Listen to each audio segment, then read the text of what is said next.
Hello నమస్తే welcome back to my YouTube channel Veggie Paradise.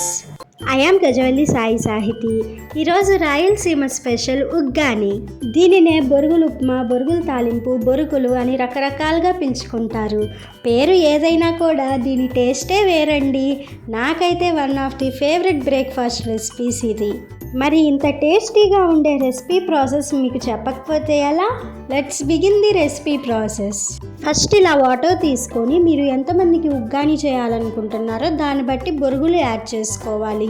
1 పర్సన్కి 3 పాల డబ్బాస్ పర్ఫెక్ట్గా సరిపోతాయి. కొంచెం తక్కువ తినేవారు, చిన్నపిల్లలు అయితే 2 పాల డబ్బాలు సరిపోతాయి. పాల డబ్బా అంటే 2 గిద్దలు ఉంటుంది. దాన్ని బట్టి మీరు క్వాంటిటీని అడ్జస్ట్ చేసుకోండి. ఒకసారి వాటర్లో యాడ్ చేసుకున్న తర్వాత ఇక్కడ చూపిస్తున్న విధంగా ఇలా మిక్స్ చేసుకొని పక్కన పెట్టుకోండి. నేను ఇక్కడ 6 పాల డబ్బాలు బొరుగులు తీసుకున్నాను. దానికి తగ్గట్లుగా నేను ఇంగ్రీడియంట్స్ మెజర్మెంట్స్ చెప్తాను, మీరు దాన్ని బట్టి అడ్జస్ట్ చేసుకోండి. ఇప్పుడు ఒక మిక్సర్ జార్ తీసుకొని అందులో 10 పచ్చిమిర్చి, గుప్పెడంత పచ్చి కొబ్బరి తీసుకోండి. ఎండు కొబ్బరి అయినా పర్వాలేదు, కానీ పచ్చి కొబ్బరి అయితే టేస్ట్ చాలా బాగుంటుంది. తర్వాత ఇందులో ఒక గుప్పెడంత శనగపప్పు, మీ టేస్ట్కి తగినంత కల్లుప్పు యాడ్ చేసుకొని మెత్తగా గ్రైండ్ చేసుకోవాలి. తర్వాత స్టవ్ మీద ఒక కడాయి పెట్టుకొని అందులో 3 టేబుల్ స్పూన్స్ ఆయిల్ వేసుకొని హీట్ అయిన తర్వాత 2 టీ స్పూన్స్ పచ్చిపప్పు, 1 టీ స్పూన్ మినప్పప్పు, 1/2 టీ స్పూన్ ఆవాలు, 1 టీ స్పూన్ జీలకర్ర వేసుకొని బాగా ఫ్రై చేసుకోవాలి.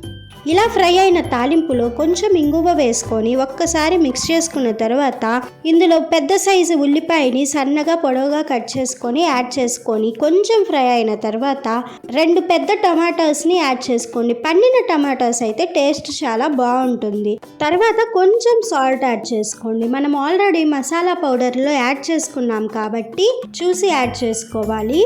తర్వాత చిటికెడంత పసుపు యాడ్ చేసుకొని ఒక్కసారి మిక్స్ చేసుకోవాలి. ఇప్పుడు ఇందులో కొద్దిగా కరివేపాకు, గుప్పెడంత కొత్తిమీర యాడ్ చేసుకొని ఫ్రై చేసుకోవాలి.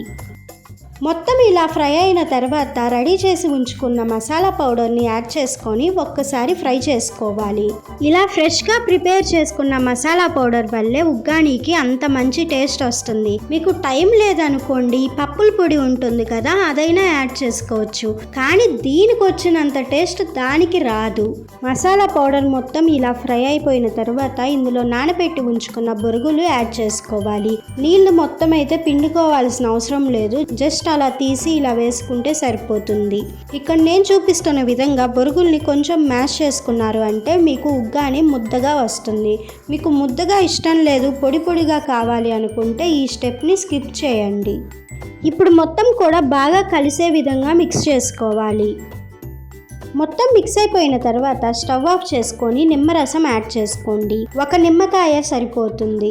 ఇప్పుడు మొత్తం కూడా ఒక్కసారి మిక్స్ చేసుకొని వేడిగా సర్వ్ చేసుకున్నాము అంటే ఆహా ఓహో అనుకుంటూ లొట్టలేసుకుంటూ తినే ఉగ్గాని రెడీ. రాయలసీమలో అయితే స్పెషల్లీ బజ్జీలతో దీన్ని సర్వ్ చేసుకుంటూ ఉంటారు. ఇలా డైరెక్ట్గా సర్వ్ చేసుకున్న చాలా బాగుంటుంది. ఇన్ కేస్ మీరు బజ్జీలతో సర్వ్ చేసుకోవాలనుకుంటే వెజీ ప్యారడైజ్లో ఆల్రెడీ చాలా టైప్స్ ఆఫ్ బజ్జీ రెసిపీస్ నేను మీకు చూపించాను. అవన్నీ మళ్ళీ చూడాలనుకుంటే లింక్స్ డిస్క్రిప్షన్లోనే ఉంటాయి, వెంటనే వెళ్ళి చూసేయండి.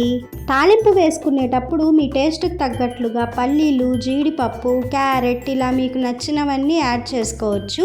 కానీ నాకు ఉగ్గాని ఇలా ఉంటేనే బాగా నచ్చుతుంది, అందుకే నేను మీకు ఈ ప్రాసెస్ చూపించాను. రెసిపీ నచ్చింది కదా, అయితే ఖచ్చితంగా ట్రై చేసి చూడండి. Stay tune for more interesting recipes. Please do watch, like, share, comment and subscribe to my YouTube channel. Thank you for watching. Bye bye.